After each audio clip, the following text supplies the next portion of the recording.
is trying to say, like, you dig, man, that like is like the author is like we by the time that we put like the end or whatever it is, and that goes through final edit and all of that, that's pretty much about the last control that the author has on any part of the process. You know, how it gets produced, when it gets released, you know, what this is going to be, what this is going to be. It's like, you know, nobody at Amazon, you know, there's nobody in office picking up the phone and saying like, gee, I wonder if Jason, you know, I better keep him aware of what's going on all over there. You know, it's like he's, you know, we don't want Jason or John or Nick to be mad at us because, you know, that we're not getting right on this and we're publishing. It's like all that, you know, I hate to say it like that, but it's like, right, they've got thousands and thousands and thousands of titles that they're dealing with. 50,000 a day, apparently. You know, there's an incredible amount, but it's like, yeah, I always love it, you know, when somebody, you know, tries to say, why don't you get R.C. Bray to do them all, you know, or it's like, you know, that narrator sucked.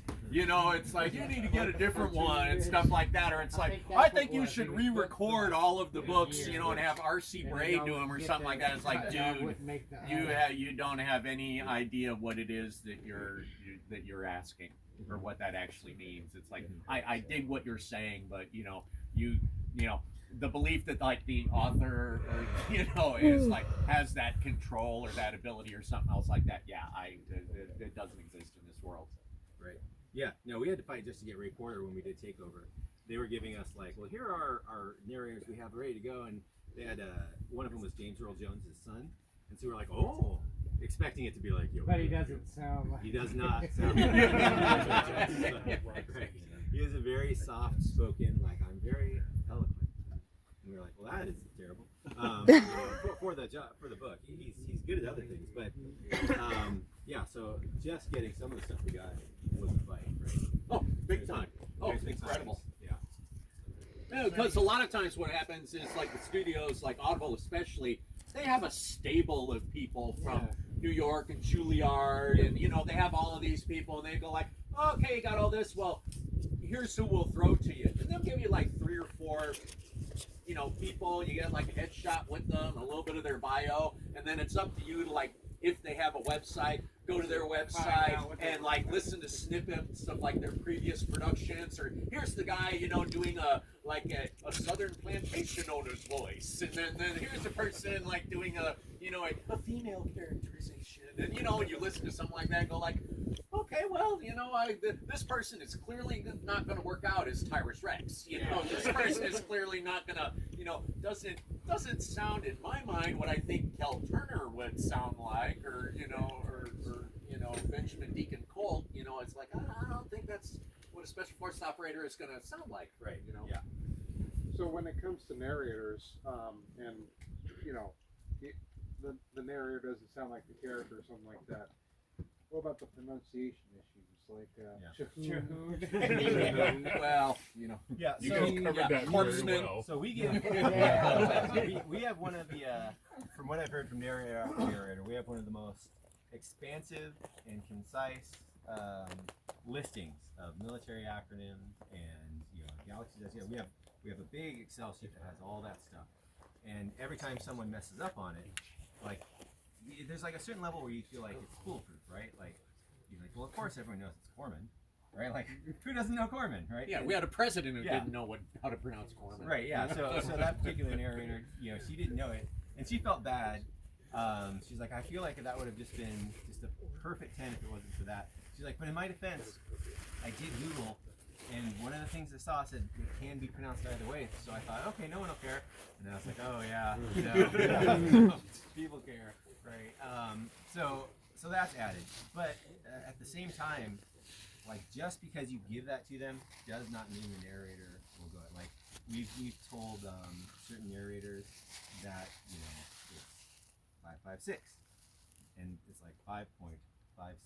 You know, 5.56. You know, and it doesn't matter that it's there. Like, they just kind of, they're in the zone and they forget about it. So you can only tell them so much, and we give them. Basically, I guess the way you look at it as an author is you give them the tools to succeed, and then they either take them or they don't. Chun was another one. Like, we didn't tell R.C. Bray it's pronounced Chun. You just pronounce it Chun, right? Like, that's how it's pronounced. we give the same book to Ray Porter, and it's Shahum.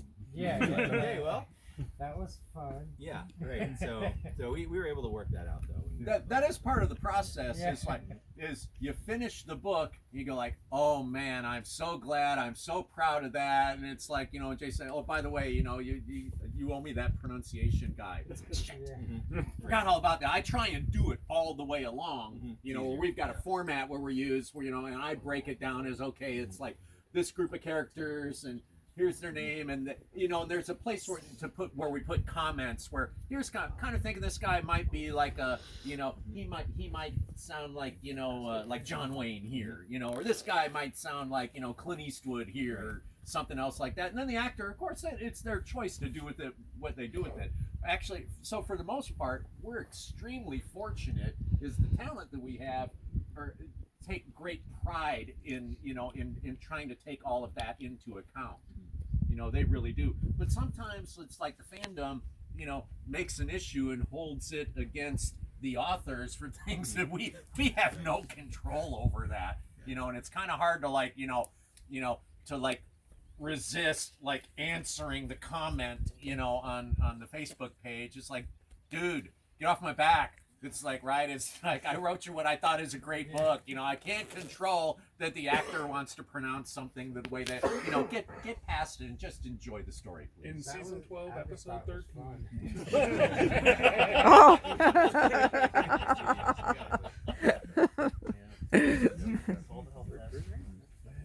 But you're right, the you know, where the sausage is made, you know, of how it all comes together, you know, most of the time with very good success, with some notable bumps in the road and things like that. But what it takes to actually get that product out, you know, right, it's an entirely different world. You know, it's like a science fiction author in, you know, the 60s, 70s, or 80s just had to write a good story and have a cool cover. Mm-hmm. Yeah, that was basically it. And sometimes they didn't even have the cool cover. And you know, it is amazing when you look back and compared to like what Right. we insist on for covers now, right. like some of the greatest books like I grew up on in the 60s, 70s, and 80s. When you go back and look at the covers right now, it's like, if I had to pick that out of a bookstore, it's like, that cover stinks. Like, what should be the cover? A planet. Yeah, exactly. Anything happening? No, just a planet. Which in itself, that aspect of things, you know, people might find, you know, it's like how we communicate to the artist like our vision for the covers.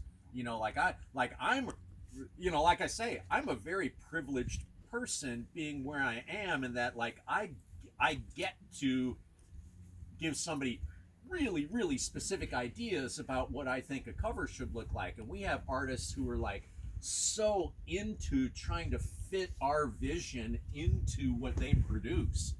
And it's amazing. That whole process is sometimes with people, it's like the less information you give them, sometimes like they produce the most fantastic covers. If you let them use their imagination. It is. It's really cool. But you know, Read the book first, then do the cover. but I can tell you that Yeah. most people involved in like Trade Pub, that author gets zero input into what that cover is going to be. Yeah. You know, that's the publishers, you know, the editor is deciding what that cover is going to look like. What they do is they run a model based on how much they think they can potentially get back, like they want to earn back in a certain amount of time, and so then they say, all right, get the guy that we only paid $300 on this, right? Like get that guy on this cover.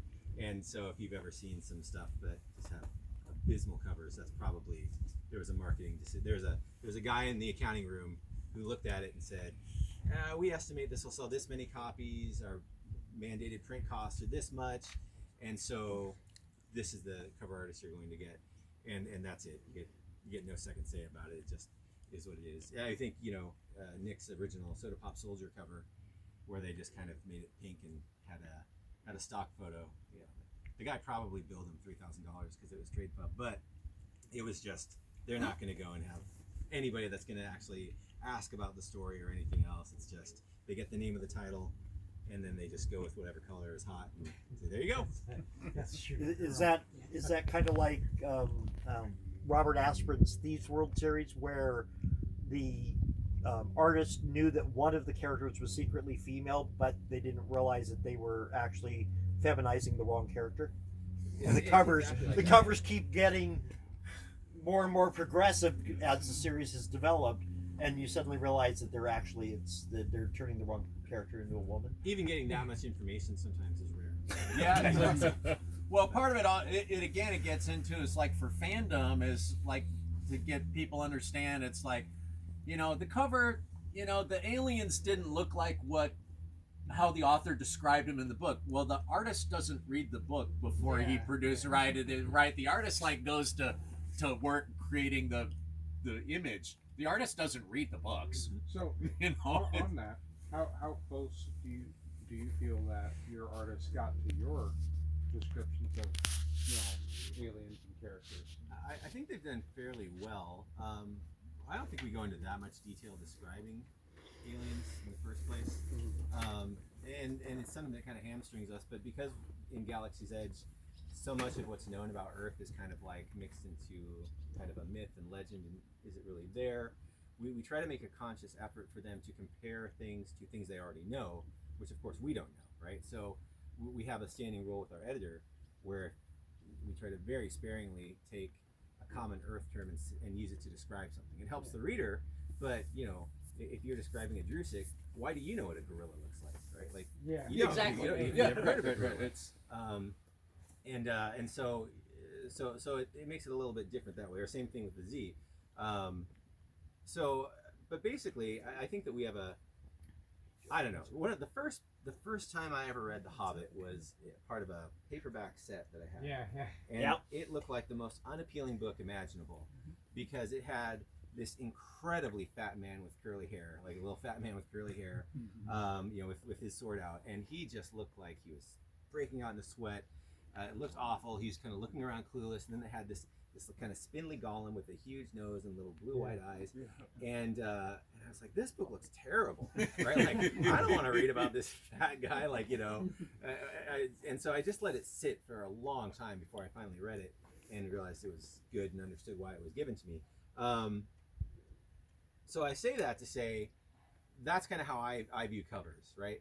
Like, we put the Z on the cover of Last Contact, and I kind of look at it as, until there's a definitive style guide where we're paying someone, a professional illustrator, their fee, which is oftentimes like $4,000 or $5,000 for like the really high-end illustrations, or there's a movie or a TV show or something like that, I'm okay with the artist getting our description and saying, this is what I think. And then unless there's something that is so obviously wrong that people are going to call it out, I say, all right, that's your vision, that's the way it goes. It's the same thing with the Rebellion cover with the insectoids. It's, it's like, here it is, okay. Like if our artist for the Dark Operator series, the Tommaso Ranieri, who's Italian, who is a wonderful human being, just so great to work with and all that, but it's like, my mistake, that second book, Rebellion, I put elements in there that were elements that I hate about every book that I've ever read that tries to do the same thing, with like using like kind of, English anglicized versions of whatever the insectoid species language is, and it comes up with all of these, like consonants in a series, that's like impossible for anybody to pronounce. This is kind of stuff that I hate when I write a book, but I go like, well, but it kind of paints you in a corner when, are they gonna speak like thee, thy, thou, kind of, no, they're not. But the insectoid species, the Q, because I don't even remember how to pronounce whatever the planet and the race's name is. I can't, but it's like, for the artist, I sent him a picture of Zorak from Space Ghost. It's like a mantis dude. It was exactly, I sent him, literally, I went on Google image and I found Zorak from Space Ghost, like holding a ray gun. And I sent it to Monster, and I go like, this is kind of what they look like. And what he came up with, it's like, dude, that's why I love you. It's like, you are the man. Because if he'd have come back with like, Hanna-Barbera, like 1968, cartoon, I would have gotten what I deserved. But, instead he did something completely fantastic. I want to take it a step further. The trailers for like Wayward Galaxy, Galaxy's Edge, like how do they do that? You know, where they get that truly amazing and like seeing Brody. Yeah. Brody was good. So usually with those book trailers, that's something that again the audiobook publisher does, and so usually what they're doing is they're using like a lot of stock animation. It's not like true. It's like there's a repository for people who do it professionally, and so they came back. I don't know. We have it recorded somewhere with the first Galaxy's Edge trailer, and it looked like the most generic. Like, because they just use, like, here's generic ship 17, that looks like it fits, and, you know. Well, I like Brody, but he looked like the NFL guy on Sunday. Well, exactly. And that's probably what they used. And then, like, you know, just kind of tweaked it a little bit. I wouldn't be surprised. That one turned out, I think, pretty well because the guys that do it's just like a two-man studio really liked the idea of Brody. So then they were like, oh, we could do this, and we could have the VHS tape, and, you know, and so we're like, yeah, go for it. But that's what that is. You know, it's just taking a lot of pre-existing animations they have and putting it in the order and stuff. But the first Galaxy's Edge one, like, it could have been for any generic science fiction book you could think of. There's nothing to do with the Legion. No ships that look like Galaxy's There's Edge space. ships. There's space. There was, you know, Battlestar Galactica-ish ship number 7 showing up and things like that. So we made them actually work and do some art and some programming, and then those came out. But the one for Tier 1000 that you punched that up great. It came out, it was beautiful. It was very attention getting, and, you know, just, they did a fantastic job. But it's, again, you know, it's like for fandom to understand, you know, I know you'd love to believe that we have ultimate control of every bit of minutia all the way through the process, and the reality is that we don't have control over all of that much. When it works out and works out well, we're so happy. yeah, no, it's us demanding control is probably the biggest reason why there hasn't been a Galaxy's Edge series already, because there's been talks at high enough levels, but we've just been unwilling to let go of the control that they want to do what they want with it. Good. And they're not interested in it if they can't do whatever they want with it. But that's okay with us, you know. So on the fact of control, also on the fact of the C or the G, how are we going to figure out that little situation? Whether you pronounce it G or Z. Yeah. I always thought Z in my head, and I didn't even create the Z. I panicked about the Z. Nick created the Z, and I was like, what the hell are you doing? You know, like this is gonna get us sunk, right? Like this is gonna get, like, I don't think canceled was a word at that point. And he was like, well, you know, and so I was like, Islamo-fascist. Yeah, You know, it's very topical, but, you know.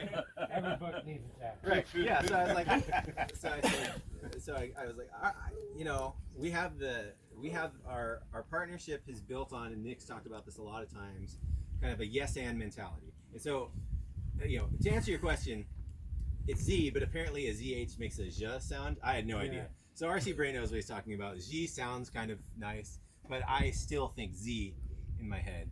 But at any rate, on the story of the Z, Was Z on the inner core and G on the outer core? yeah, I think that's it. Hey. Probably That's a the good first one. workaround. The Galactic regional dialect being what it is, right? Yeah, the core world says Z because they're cultured. And Yeah. those are on the edge with the Legionnaires. If they don't Now say Jason's Dawn. gonna go back and he's gonna write this in for the last couple books. Yeah, I think this it's is too how late. it is. I think it's too late when even the Legionnaires are saying G. Yeah. You There's got it, There's right? going to be an MCR rebel fighting the guy from the core. Right. They just know the proper pronunciation because they have all their training videos. Yeah, that's true. They do have the training videos, so they have to say it right. Otherwise, the point in command will be like, oh, That the news stops so each world gets their own pronunciation. right. Yeah, so that was one of those things where our yes and rule for writing together came into play. And I think ultimately it was a good thing it did. But like many things that have happened, for those of you who have not read the original manuscript of Madame Guillotine, there have been times where I've been like, whoa, boy, whoa, you know, pulled it back and said, you know, I get it, you're frustrated, I get it, but, you know, we can't write the entire galaxy, rewrite the entire galaxy for this. So I think the Z is originally done were much more of a, I don't know. At any rate, we went with, if villains were allowed to be Nazis for 20 years in science fiction, like, you know, here's the sci-fi version of Nazis. We can take ISIS and say this is the sci-fi version of ISIS, and unapologetically say, if you don't like it, you're really gonna hate what's happened in the real world because like it's terrible. But we toned it down, or I toned it down a bit because it was crossing less into ISIS and more into commentary. And I was like, I'm gonna delete This paragraph. Yeah, right. Yeah, Fixed. exactly. Look at Right. that. And I think for the full unvarnished, you can read Popful Warlord and probably see where his head was with some of the other stuff. But at any rate, it's fair game for either pronunciation. Just don't hold it against me when I say Z because I can't help myself. How do their hands work? So here's the way I see it. Here's the way I see it.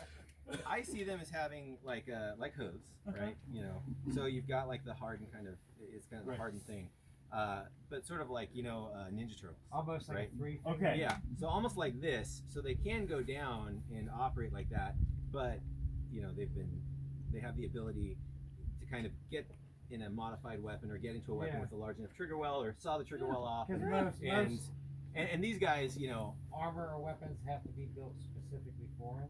yeah, exactly, because of their size, and that's going to be true of a lot of the galaxy. But weapons in particular, some species can probably pick up a standard human weapon and be okay. They're going to need something a little special, break off the trigger guard, whatever else it is. They don't double tap, obviously. Like all they have to do is just hold down the trigger until the chargeback is empty, and pray that they're spraying prayers. Overall. So, but that's how I pictured it, like this, kind of like Asking the important question. Yeah. And It is since they got introduced, I'm like, how do their hands work? Yeah, exactly. Well, the one was I wondered how they operated like vehicles and